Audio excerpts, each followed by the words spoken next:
Okay. So Shavuot Tov to everybody. Chodesh Tov. It's that time of year again. There will be quite a lot going on in the month of Elul and over Rosh Hashanah, etc. So keep your eyes out for all the flyers. Just to let you know what I'll be doing on the 18th of September. I'm going to do a pre-Rosh Hashanah shiur, which is going to be an in-person shiur. I want to try and get people to come back out. I will also do it on Zoom, but it will be in person at the shul. And the title of the shiur, I can't remember now. What did I call it? Can't remember exactly now what I called it. If you give me a second, I'll tell you, because I made some notes last night. It's called... you just had a Sefer Torah, didn't you? It's called... it's called, is Teshuvah easy or hard? Okay, that's the question we're going to discuss. Is Teshuvah easy or hard? That's the 18th of September. And then on Shabbat Shuvah, the Shabbat between Rosh Hashanah and Yom Kippur, I will give a shiur in shul, which will not be on Zoom because it's Shabbat, in the afternoon before Mincha, and that will be called What's So Special About the 10 Days of Repentance? So those are two things that we'll be doing under the Techelet banner. Avril will kindly send out some Techeletized flyers in due course, but there's just a piece of information. Right, let's go to the Gemara. We are in Sanhedrin. Let's go straight to the page. And we were left last week with a question that was asked by Johnny Halpern. Johnny, can you remember the question that you asked right at the end of the shiur? I think I asked, what if these two guys, why are they called rabbis when they haven't been ordained yet? Correct. That was your question. Well remembered. Yeah. The Gemara we were learning was about Rabbi Hanina and Rabbi Hoshaya. And every time that Rabbi Yochanan tried to give them smicha, it didn't work out for whatever reason.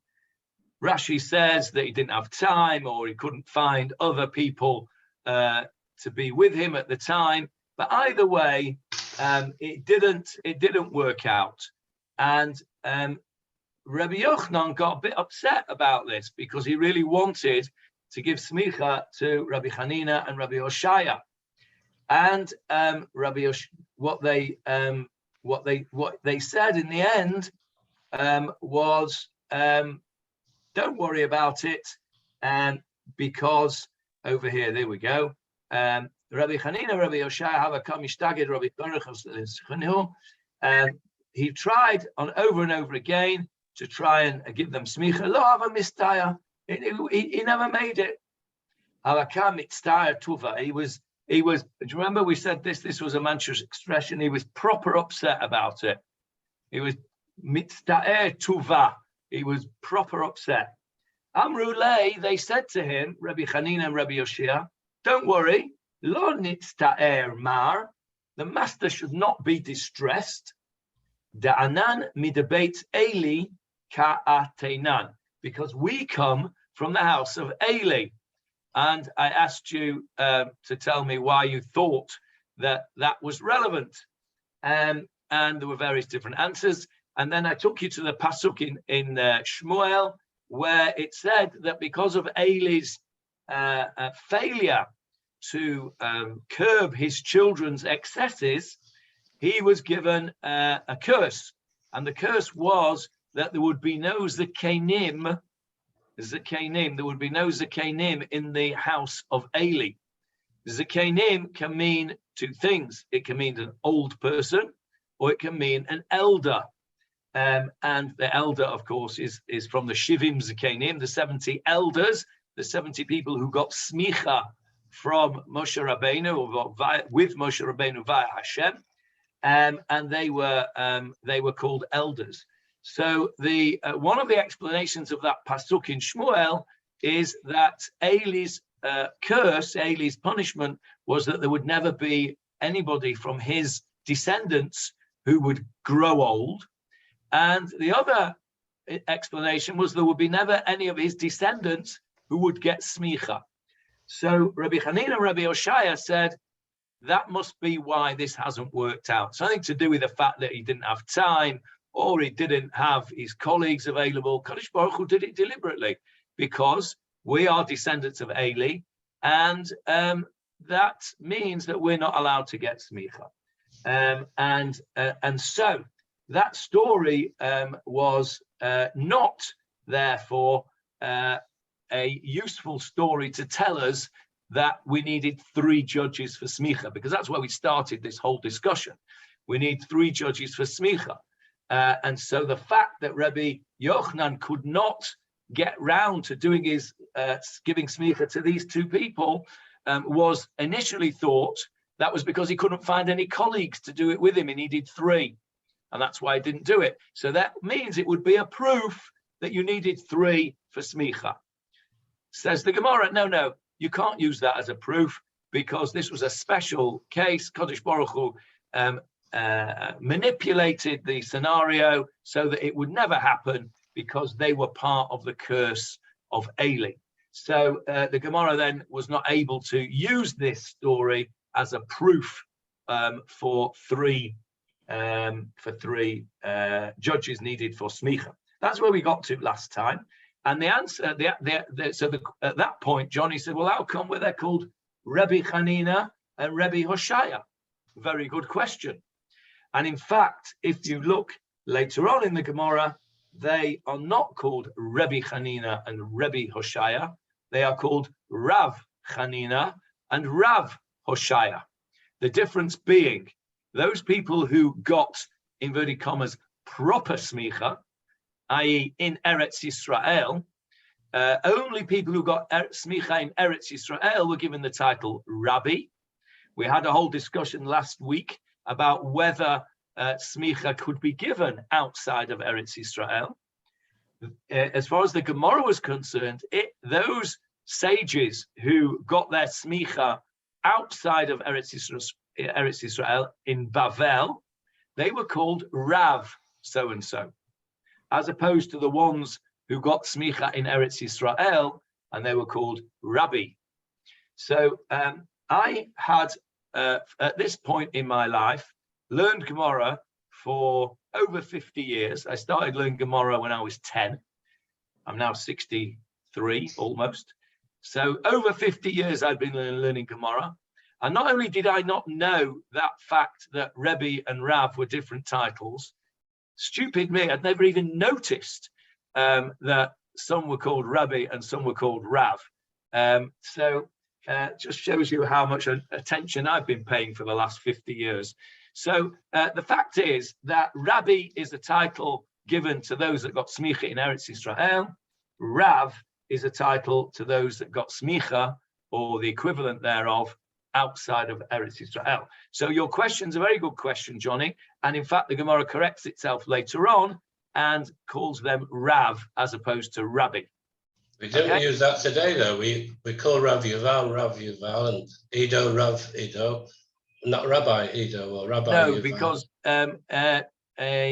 now, today, in Hebrew, Rebbe has come to mean a Rebbe, what we would call a Rebbe, an Admor, an Admor. So we would say Harebi mi Lubavitch, okay, or Harebi mi Belz, okay. That means the Belz are Rebbe.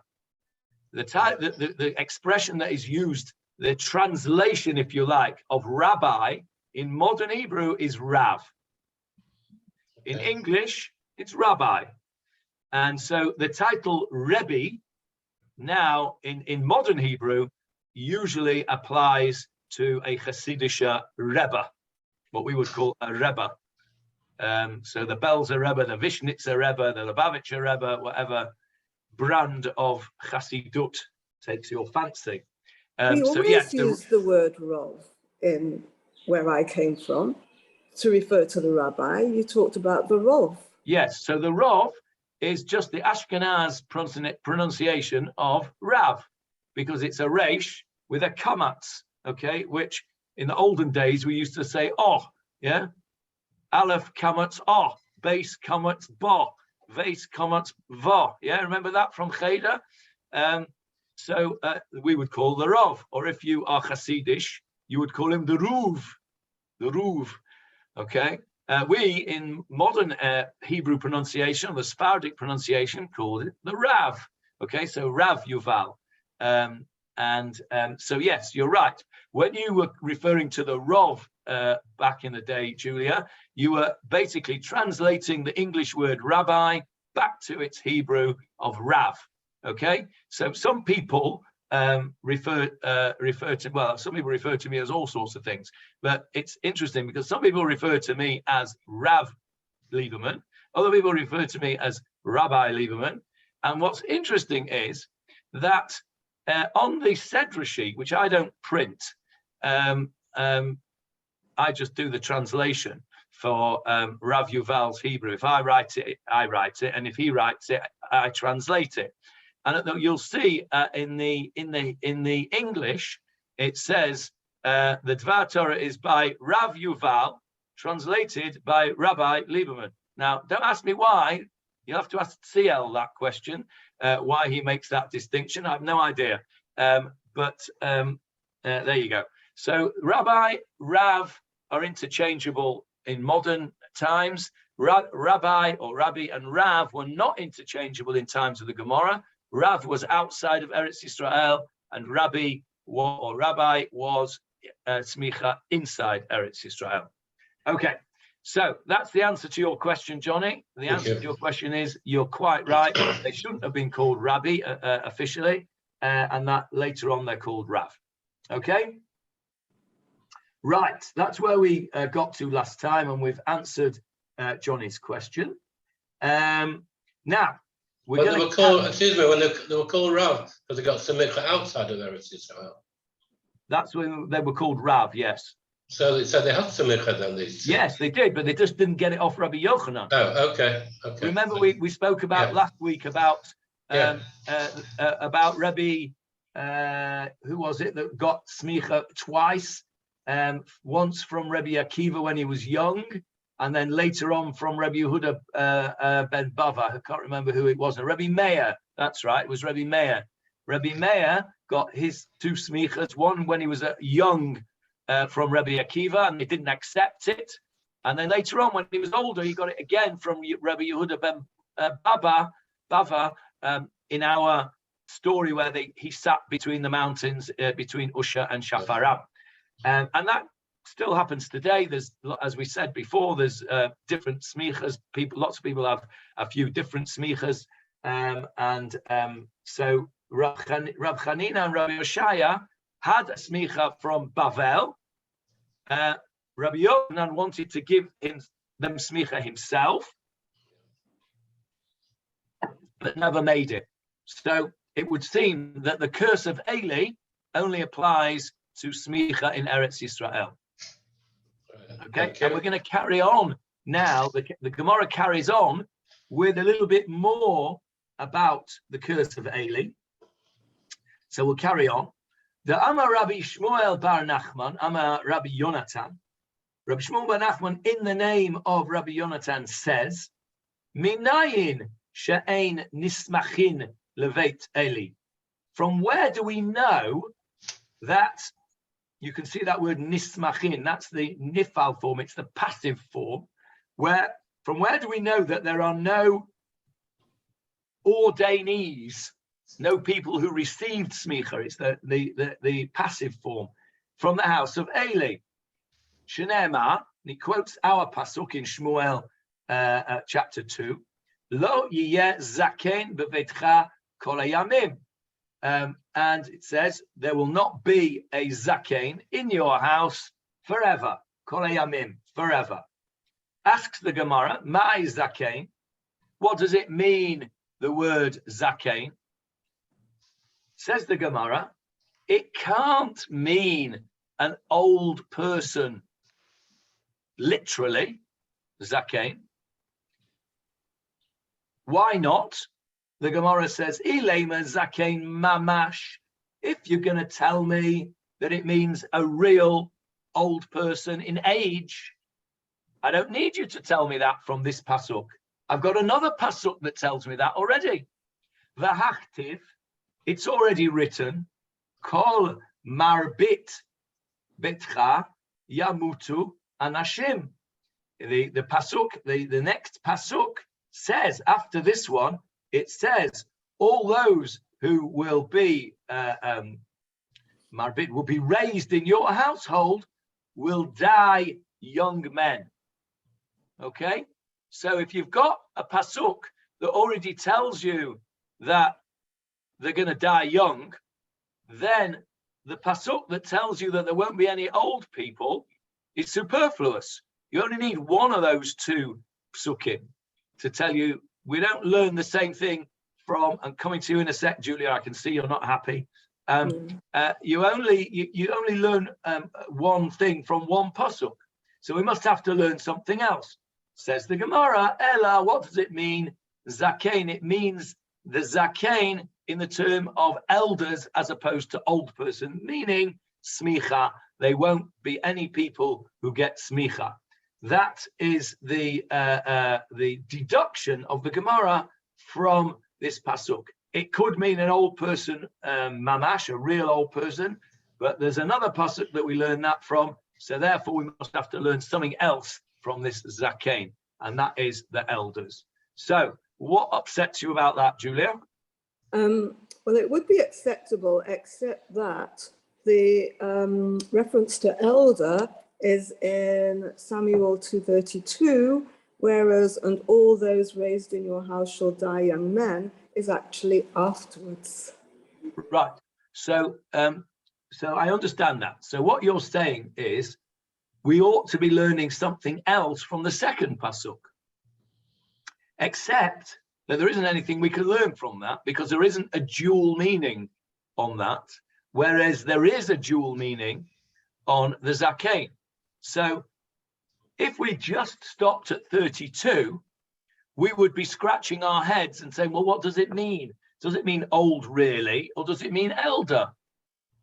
The second pasuk comes along and says, you're going to die young. And we say, now I understand that first pasuk must have meant elder, because it can't have meant old mamash, because I've got something else that tells me that somewhere else.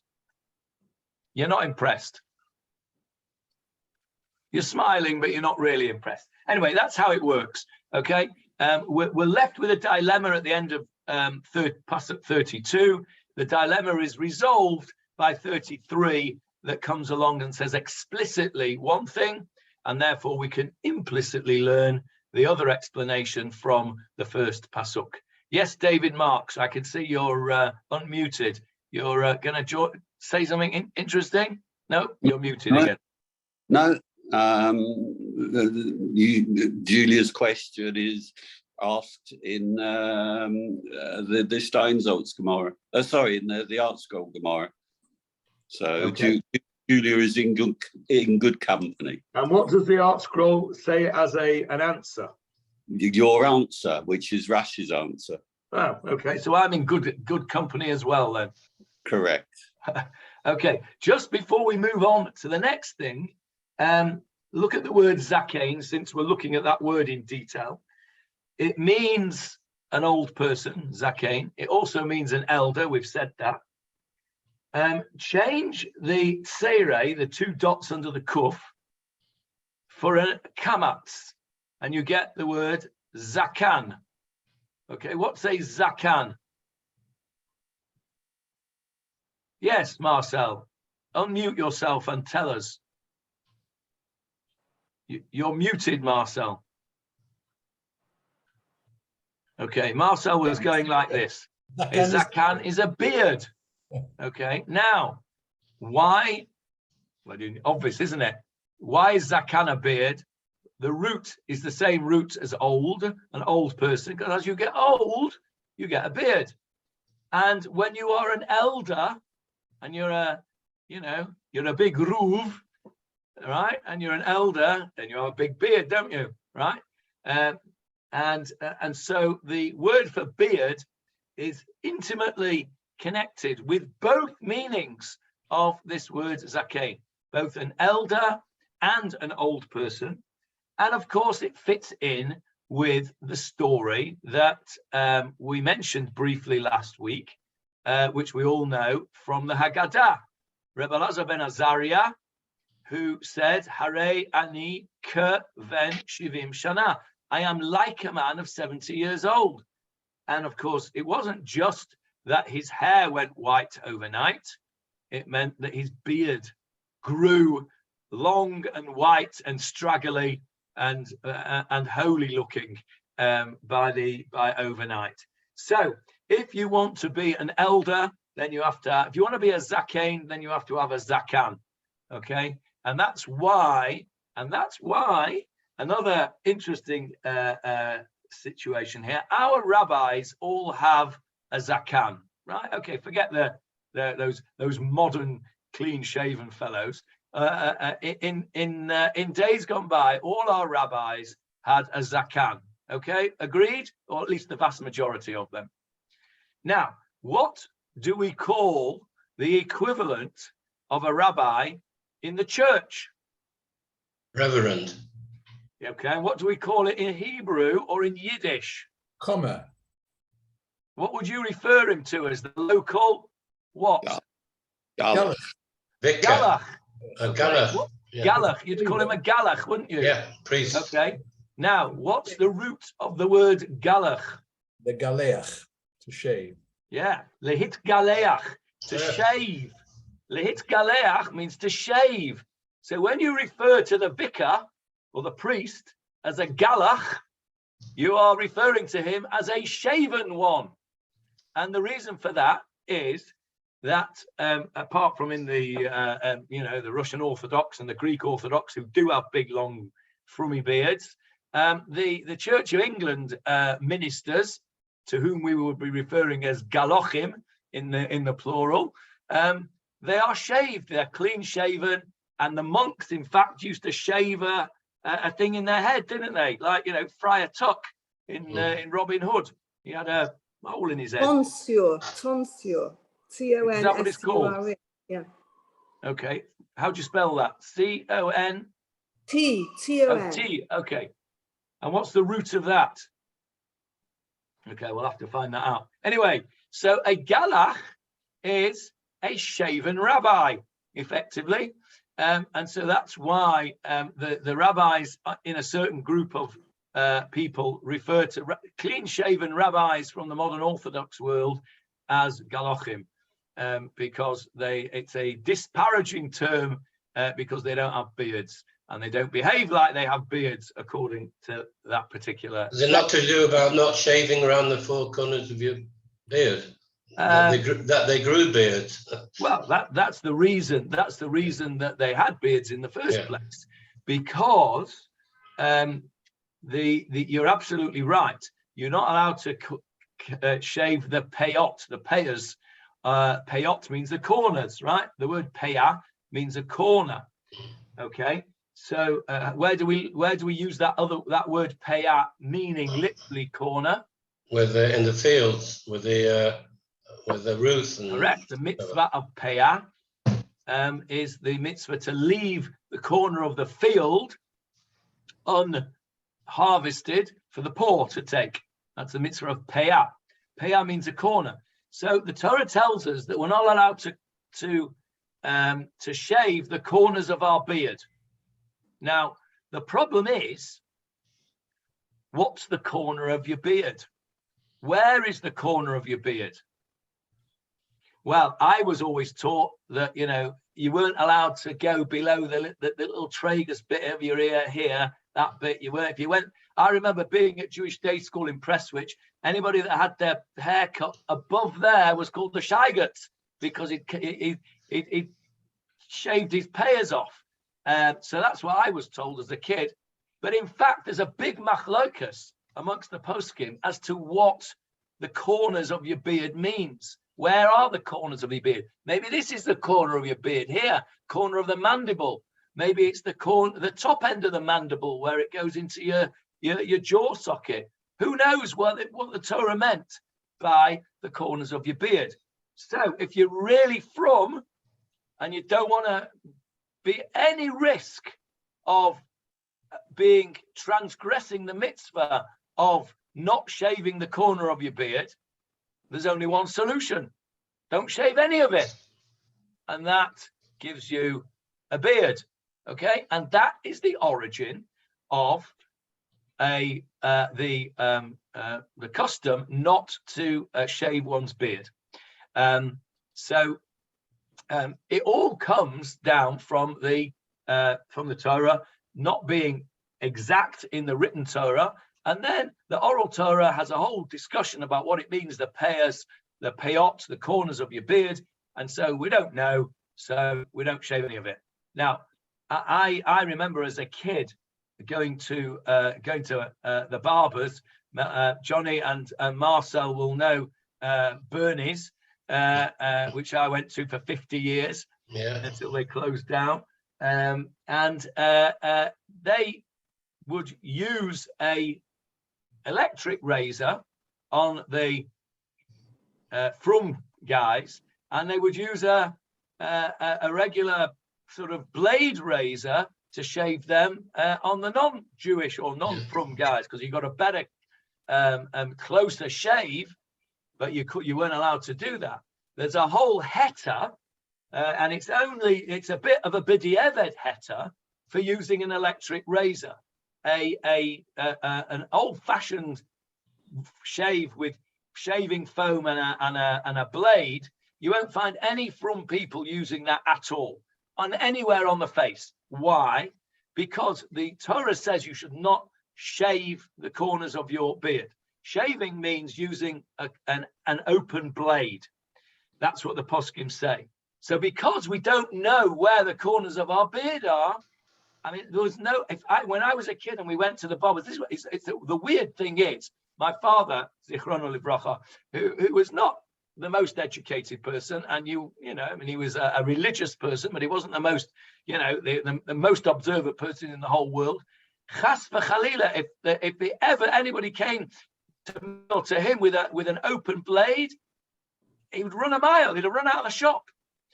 It was one of those things he was amazingly strict on. This was something obviously that was drummed into him from his father, our mutual, Marcel and my mutual grandfather, who again was not educated, but there were these certain things that were very, very kept very, very carefully. So never ever were you allowed to have an open blade on your face. And the electric razor, you can actually get kosher electric razors with a hechsher, believe it or not, that have been checked by rabbis to say that they actually don't constitute an open razor. So, for example, the ones, Julia and Avril will probably not know about these things, but most of the men will know about these things. The Philips ones that have the round things with a little net on top of them, like little sort of metal mesh on top, not a mesh, the cage ones, where they're encompassed. Those are okay because they're not open at all. The ones that Victor Kayam had, when he bought the company, which were the mesh ones, and actually the blade was not completely covered. There's a big shiler on those. So you've got to be careful. So the whole business of electric razors is a heta. It's a kula. It's a leniency that was allowed by the rabbis, and of course many people don't want leniencies, and that's why there's so many people with beards, because they're trying to keep that mitzvah of not cutting the corners of your face to the highest of degree. First of all, they don't know where the corners are, so they're not taking a chance. And secondly, they don't want to use even an electric razor, which many people say is okay, but some people say are not okay. So to be absolutely sure, they just grow a beard and be done with it. And that's the origin of religious people having beards, and that is the origin of the expression galach, meaning a non-Jewish priest. Yes, Julia, you had a question. It wasn't a question, it was a short story. Okay, let's hear it. I once took my daddy grandson to get his haircut, and my daughter gave me specific instructions on the payot and where they should be. he was wearing, because they did tend to wear these big yarmulkes, kippot, big white one. So I took him to my local hairdresser, and as I don't speak Ivrit, I tried to indicate that this is, where his payot should be. And because he was wearing a big white yarmulke, kippah, the hairdresser assumed he was a follower of Rabbi Nachman and cut his payot in a way that when my daughter saw it, she had kittens. She couldn't believe I let him have his haircut like this, and I couldn't even see the difference. But it's obviously obvious that the followers of Rabbi Nachman have them cut certain ways, and other children have them cut in a different way. There is a whole industry around payot. My mother, Zichrona Livracha, used to get great amusement from her grandchildren, not my children, my sister's children in Canada, who explained to her in all seriousness and in great detail the different types of payot. So the ones that are curly, like the Hasidim have, those are called Bisley payot, right? Because they look like Bisley. The ones that are straight and then you put behind your ears, right? Those are Litvisher payos. Those are called banana payot because they're shaped like a banana. So you've got to know your business. You've got to know whether you want Bisley payot or banana payot or Shaigat payot. It's not so straightforward. The moral of that story is take your own kids for your own haircuts. I did the same thing in Australia once. I took my grandchildren for a haircut. And when I got back, my daughter-in-law said, "When are you taking them for a haircut?" Because she likes to have them shorn like sheep. And I'd just given them a tickle around the thing. So she wasn't impressed with that either. So, next time I ain't doing it. Right. That was a bit of a digression, but quite an interesting one. Let's have a look at a bit more Gemarah, unless anybody's got anything more to say about beards and payot and galochim. No. Okay, let's go on to the next bit of Gemarah. Here we go. Rabbi, this is interesting as well. Rabbi Zeira have a mitamar la mismechei. Rabbi Zeira shied away from getting smicha. By the way, as an interesting thing, do you know that the Chofetz Chaim also shied away from getting smicha? He did in the end, I think, get smicha, but the Chofetz Chaim was very reluctant to have smicha, and he was very reluctant to become the rabbi of a community. He was a rabbi of Radid, but he was very reluctant to do so. And this is all to do with, of course, modesty. But Rabbi Zeira would hide away from getting smicha. Why? Now, this is something very we can all relate to. Da'amar, because it was said. Da'amar Rabbi Elazar. Rabbi Elazar said, "Le'olam havei kavel v'kayam." Be hidden away, be obscure. It says over here. And remain alive. Okay, keep your head down, stay underneath the radar, and you will stay alive. Okay, so in other words, if you put your head above the parapet and you stand up and you be a leader of a community or the rabbi of a place, then it's quite likely that your life will be shortened by the stress that it engenders, and that's what this is referring to, and we'll see later on that's emphasized. Now, kiven dishma'a dela dehama Rabbi Elazar, when he heard that Rabbi Elazar also said a second thing, which is this: Ein adam ole ligdula ela im kein muchalin lo al kol avonotav. Rabbi Elazar also said, on the other hand, whilst I hold that it's a good thing to keep your head down and you'll stay alive, a person who rises, oleh, somebody who rises ligdula, to greatness, in other words, somebody who takes on a position that occurs only mochalin lo al kol avonotav. All his sins are forgiven. So, in other words, HaKadosh Baruch Hu reckons very highly the taking on of responsibility, and he forgives the sins of those who put themselves out there to be rabbis and leaders. So, Rebbe Zera, at first, when he heard Rebbe Lozer's first comment, he wanted to keep his head down because he wanted to stay alive. But then, when he heard that his sins would be forgiven if he became a leader and a rabbi, then imtsei lei anafshei. He then presented himself to the Nasi so that he would get smicha, because he wanted all of his sins to be forgiven. So that's an interesting little story. Also about smicha, that smicha brings about forgiveness from your sins. And then if you look at the notes over here, the Yerushalmi has got various proofs for that in the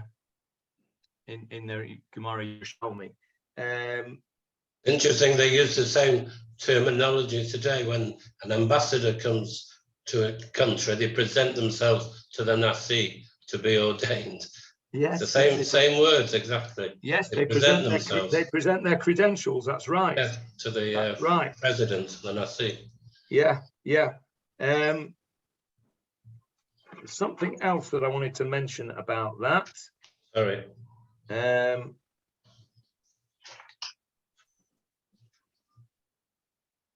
Yes, that's right. Let me just go to. I got something ready. It's here. Have a look over here.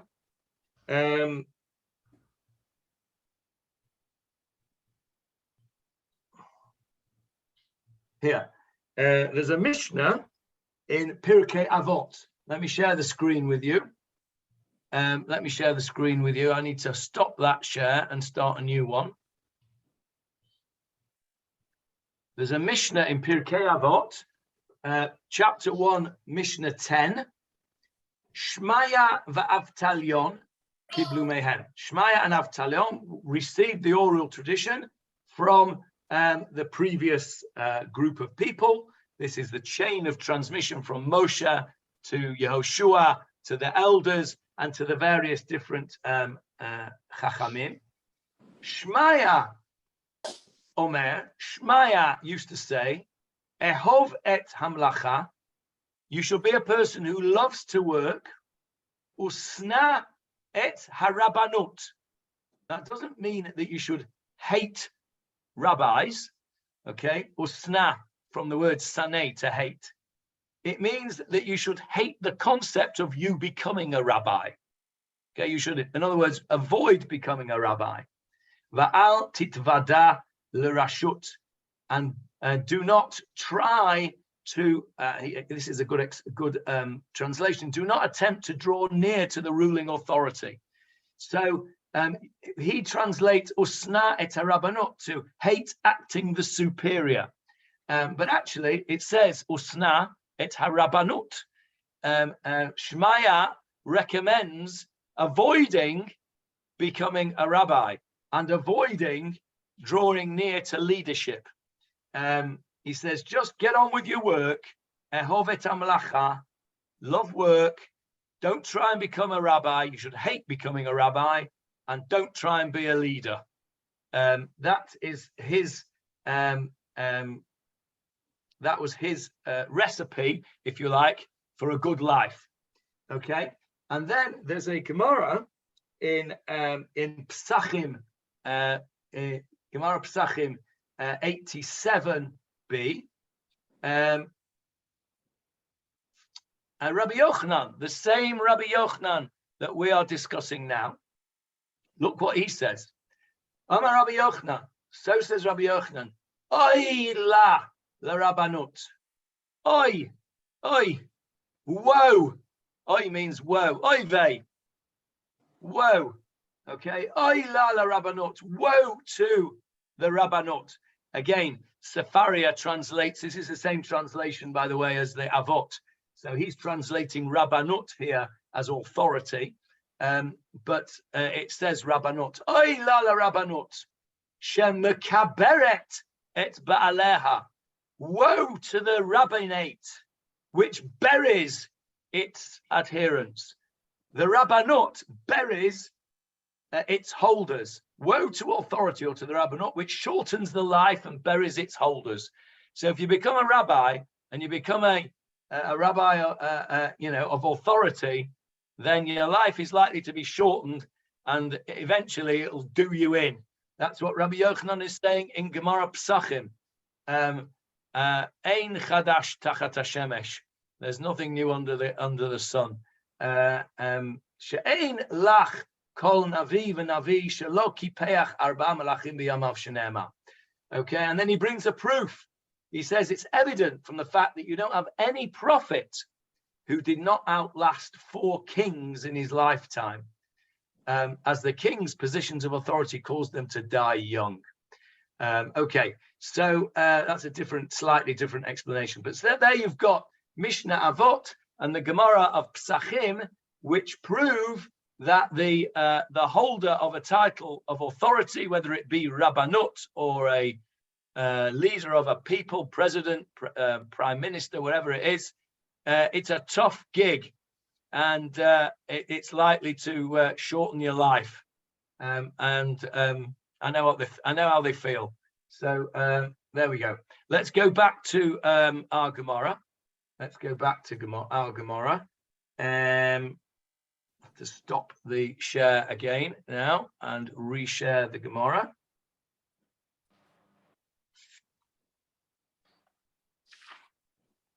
Right, so far today we have learned all sorts of things, but not that much Gemara. Well, let's do a little bit more Gemara before we finish the last 15 minutes. So Rabbi Zera didn't want to get smicha because it thought it would shorten his life. And then when he heard that his sins were going to be forgiven, he presented himself for smicha. Okay. Now, whilst we're talking about Rabbi Zera, the Gemara goes off at a bit of a tangent. You can see in the Steinsaltz on the screen, there's a little P there. P stands for personality. So let's have a look before we go and read a bit more about Rabbi Zera. See a little bit more about him. He was born in Babylonia. He was known in the Jerusalem Talmud as Rabbi Ze'era, one of the great 3rd generation Amoraim of Eretz Yisrael. When Rabbi Zera ascended to Eretz Yisrael, he decided to identify himself entirely with the Torah of Eretz Yisrael.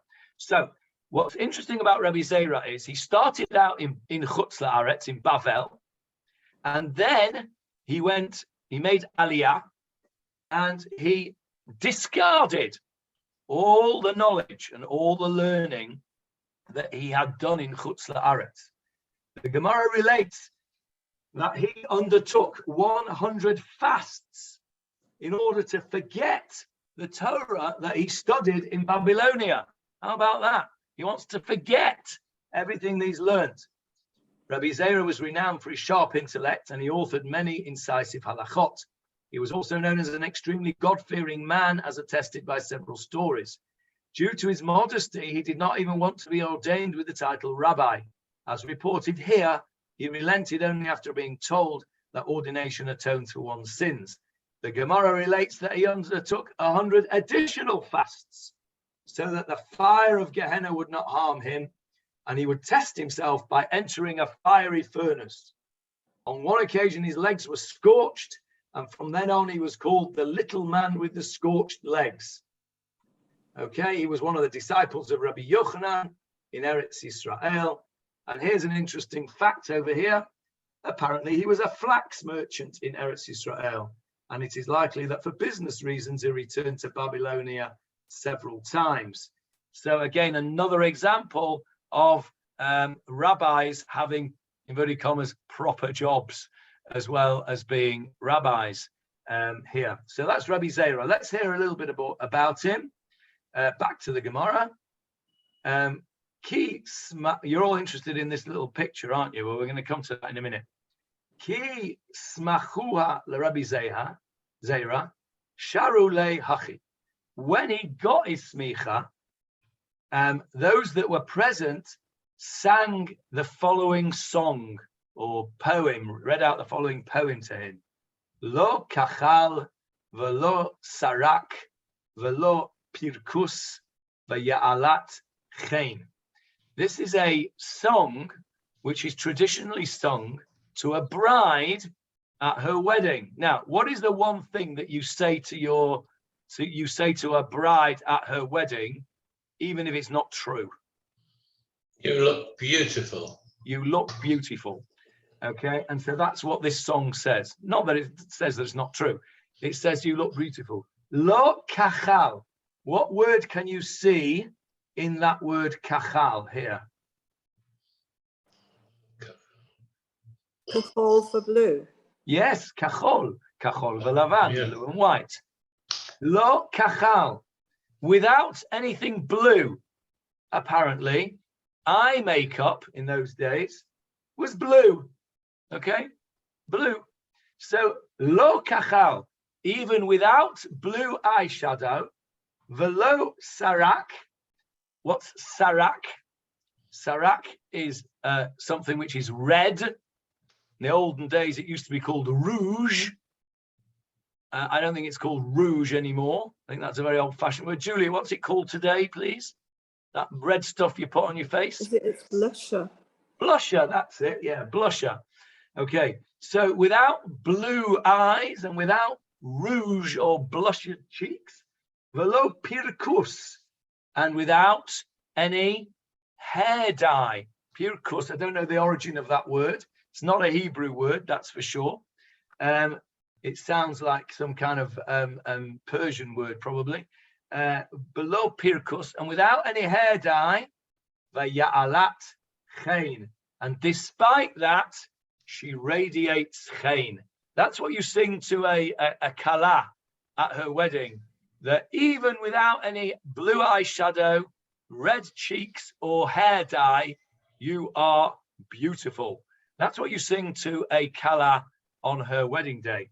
When Rabbi Zera got his smicha, that's what they sang to him. Okay, I suppose indicating that Rabbi Zera was, and either it's indicating he was an exceptionally good-looking man, or more likely that his midot, his character traits, were of an exceptional level, and as it were, he didn't need the character trait equivalent of makeup. In other words, he was all real. He was the real deal. Rabbi Zera was a proper ordainee, and he was a person who was really deserving of smicha, and he didn't need to put any makeup on, didn't need to put any airs and graces on and pretense, because he was actually deserving of smicha without any of all the top show. He didn't need a long frack, and he didn't need a big black hat, and he didn't need a long grey beard, because he was the real deal. Okay, that's what they sang to Rabbi Zera when he got his smicha. What about Rabbi Ami and Rabbi Asi? Since we're talking about rabbis who got songs sung to them at their smicha, here's another one. Rabbi Ami and Rabbi Asi, when they got smicha, sharu lahu hachi, they sang the following: Kol min dain smochu lana. Anybody who is like these, they should get smicha. Okay? These are people, similar sort of idea. These are the people that should get smicha. Okay, well, let me just stop first of all, as I wanted to show you this picture.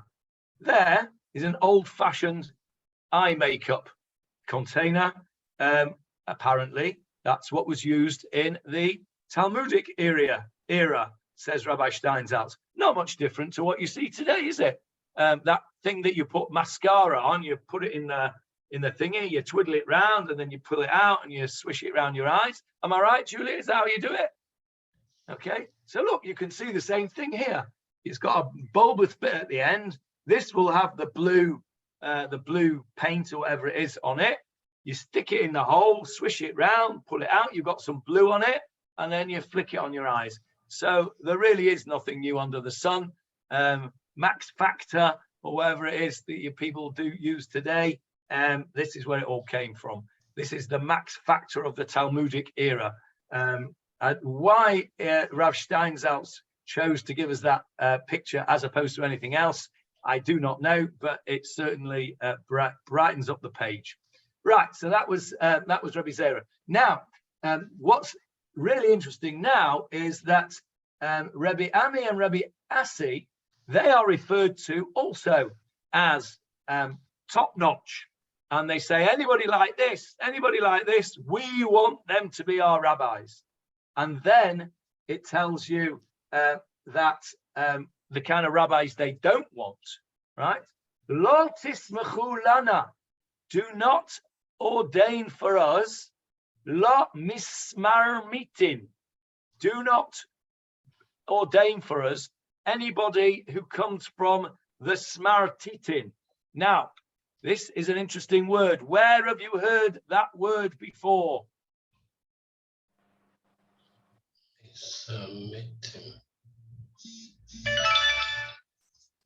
Where have you heard that word before? You will find it in the kitchen. I presume it's a cleaning cloth. Batut. It is a cleaning cloth. In modern Hebrew, if your ozeret, if your help asks you for a smartut, it is what we would call a shmata. Yeah. A shmata, right? A smartut is a shmata. Okay, so it means a rag. Look at the translation in the Steinsaltz. Do not ordain for us those counted among the rags. So who knew that the modern Hebrew word for a rag, a shmata that you use on the floor, or shmata for that matter, comes from this word in the Gemarah, smarmitin, sarmitin. Okay, a smartut is the same word as that, and a shmata comes from the same root as well. So you now learn the origin of the word shmata. Okay, so they don't want any shmata rabbis. They want proper ones like Rabbi and Rabbi Ami. Velo mesarmisim. And they don't want any distorters, says Rav Steinsaltz. And there's an N there, which takes us somewhere. Let's have a look where that takes us to. Notes, okay. What does he say? The commentaries struggle to explain these enigmatic terms. They all agree that the intention is that judges must not be people whose level of knowledge, analytical abilities, or communication skills are flawed, nor people who are violent or otherwise unethical. So they don't want, where are we? They don't want, here we go. We don't want a shmata, and we don't want a distorter, those who will distort the halacha. Va'amri lei, and some said, we don't want these either. Lo me chamisin. Chamisin. What's the root of that word?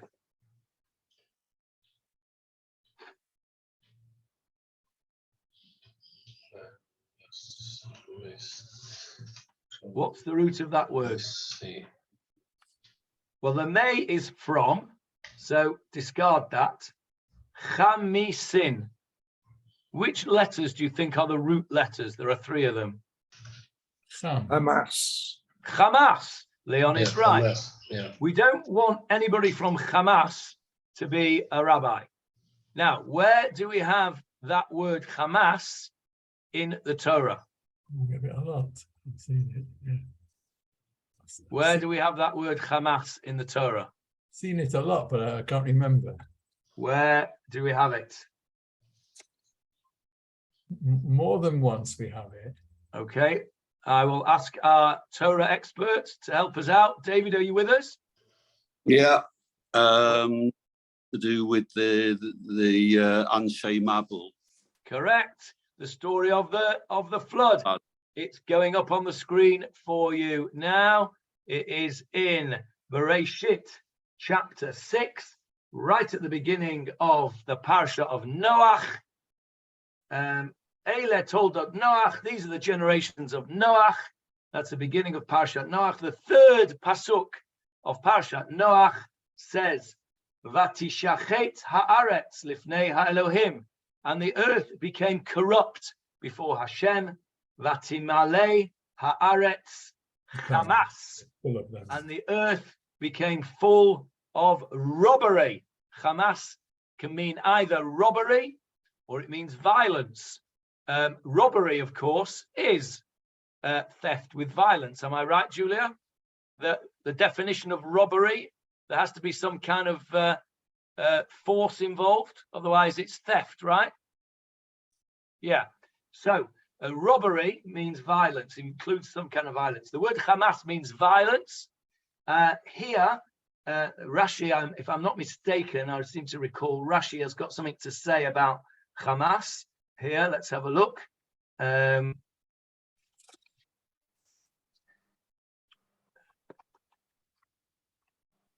is it? Here we go. Yes, Hamas, robbery, and of the dishonest gain. And Rashi there says dishonest gain meant that what they did was they stole in a manner that they were not able, the people who had stolen from them were not able to get redress. So they would steal tiny amounts which they could not go to court over. Pachot mishave pruta, less than a pruta's worth, they would steal in a way that they could not get any redress. And so it was a particularly conniving and unpleasant way of getting gain. Dishonest gain is Hamas. So robbery, violence, dishonest gain. That is the where we see the first. I think that's the first expression of Hamas in the Torah, unless it's in Parashat Bereshit at all. David, I don't think it is. I think that's the first in the Torah. Anyway, that's the one that I was referring to. So let's just go finish off by going back to the Gemarah and just finishing this little bit. And I'll share the screen again. There it is. So it says the Gemarah that they praised Rabbi Ami and Rabbi Asi as being, these are the kind of rabbis we want. We don't want shmatters, and we don't want distorters, and we don't want violence or people who are dishonest. Velo, the last one, velo miturmisin, and we don't want people who trample. Now, what does that mean? Miturmisin. We don't want people who will trample on the rights and feelings of other people. So it means you have to be sensitive. So what they were saying here was Rabbi Ami and Rabbi Asi. We said, these are the kind of people we want. They're not shmatters. In other words, they know their stuff. They're not distorters. They don't try and be clever and distort the law for wrong reasons. They don't try and get dishonest gain, and they don't trample on the feelings of people. So this is telling you, in a sort of implicit way, the characteristic traits that you should look for when you ordain your rabbis. It's not just about being able to answer questions on halacha. It's about how you apply that halacha. What are your character traits? How are you going to deal with the people that come to ask you questions? Are you going to be sensitive to their needs? The famous, you'll all have heard the famous story of the Rav, where a woman comes with a chicken shiler, and the Rav says it's treif, and out she goes. The next woman comes in with the same chicken shiler, and he says it's kosher, and she goes out. And the shamus says to him, Rebbe, I don't understand. It's the same shiler. The first woman you told it was treif. The second woman you said it's kosher. What's going on? He says the first woman can afford to buy another chicken, so I could apply the halacha strictly. The second woman can't afford another chicken, and so therefore I found a leniency that allowed me to say that it was kosher. So that's what it means by being sensitive to the their people, to the community. That they're not tramplers. They don't trample on people's feelings. So what this little section of Gemarah, which on the face of it, and I think this is a good place to stop, on the face of it, it's just a little story about the songs that they sang in praise of certain Rabbis when they got their smicha. What it's really doing is it's telling you in a subtle sort of way the kind of people who should be ordained, and perhaps not quite so subtly telling you the kind of people who should not be ordained. So I think that's a good place to stop there. What have we done today? Let's just recap so that I don't have to listen to the whole of the shir next week to know what we've done. We started off by answering Johnny's questions about Rabbi Hanina and Rabbi Hoshaya, who were called Rav later on. We then spoke about the origins of the word for zakan, beard, and then we got sidetracked into Bisley payers and banana payers and all that kind of thing, and galochim. We got involved in all of that, and then we went back to the Gemara and we learned that Rabbi Zera was impressed by Rabbi Elazar's statement saying that if you become a leader, you'll die early, so he didn't want to become a rabbi. And then he was even more impressed when he heard that he'll get his sins forgiven, so he put himself up for ordination, and he presented himself to the Nasi, a bit like an ambassador. And then we learnt what we've just said, which is the kind of midot that you need to have to be an ordained rabbi. And in the middle of it all, we get a lovely picture of a Talmudic era mascara implement. So, David, I think you wanted to ask something or make a comment. Yeah. I like the explanation of the last two phrases in the art scroll, John, if you want to look at notes 25 and 26. Okay, let's have a look at that. Okay, that's interesting. Yes, he says, those that plunder others by withholding Torah interpretations from them.